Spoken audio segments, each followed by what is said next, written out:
Student good morning. हम लोग आपके बाल भारती से जो आपकी पुस्तक है उसकी पहली इकाई से पहली कविता पढ़ेंगे, समय की शिला पर। इसके कवि का नाम है शंभुनाथ सिंह। ये पुनर्जागरण काल के कवि रह चुके हैं। इनका जन्म 17 जून 1916 को हुआ था। उनकी मृत्यु 3 सितंबर 1991 को हुई थी। इन्होंने बहुत ही चर्चित कविता लिखी है जिसका संबंध हमारे पूरे जीवन से है, क्योंकि समय बड़ा बलवान है। समय के आगे बड़े बड़े लोगों की बिल्कुल भी नहीं चली है और लोग धाराशायी हो गए हैं। तो हम पढ़ते हैं। समय की शिला पर मधुर चित्र कितने, किसी ने बनाए किसी ने मिटाए। किसी ने लिखी आंसुओं से कहानी, किसी ने पढ़ा किंतु 2 बूंद पानी। इसी में गए बीत दिन जिंदगी के, गई घुल जवानी गई मिट निशानी।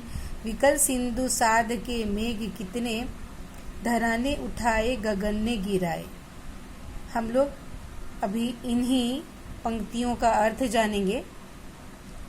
कवि कहता है कि समय की रेत पर जो समय है वह बड़ा ही बलवान है। अब यहाँ पर शिला यानी चट्टान, समय रूपी चट्टान पर ईश्वर ने अनेक प्रकार के सुंदर सुंदर मधुर चित्र बनाए हैं और जाने कितने चित्र समय की रेत पर यूं ही बिखर गए हैं।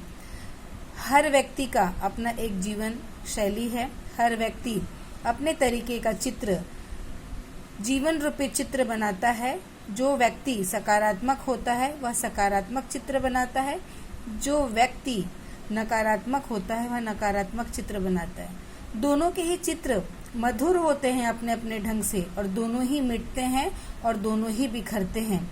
समय से बड़ा बलवान कोई नहीं होता। हर व्यक्ति के जीवन में इस प्रकार के सुख दुख का खेल चलता ही रहता है।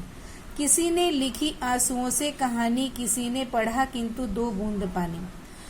कोई भी व्यक्ति पूर्ण रूप से सुखी नहीं होता। हर व्यक्ति की अपनी अपनी कहानी होती है।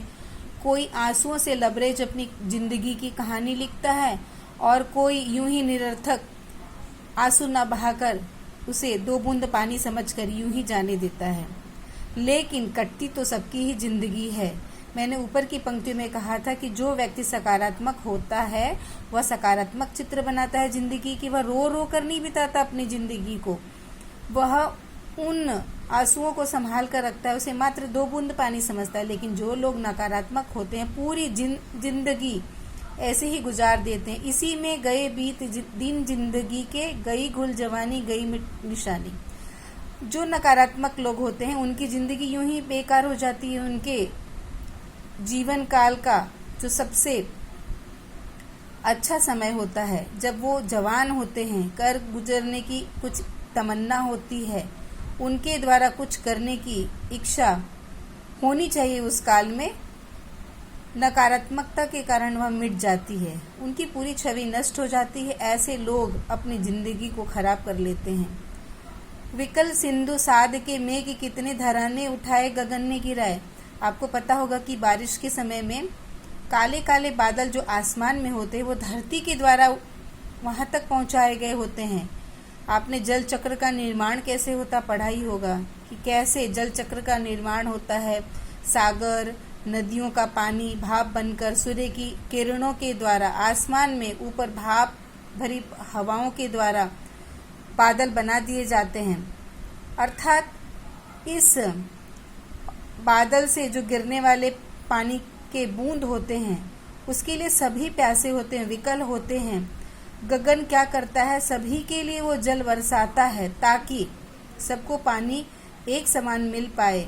लेकिन कोई उस जिंदगी रूपी जल का प्रयोग सकारात्मक उत्थान के लिए करता है और कोई जिंदगी रूपी जीवन में इस जल का प्रयोग अपने जीवन के पतन के लिए करता है।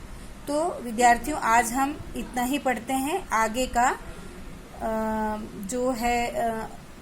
आगे का जो परिच्छेद है हम अगले लेक्चर में पढ़ेंगे। Thank you.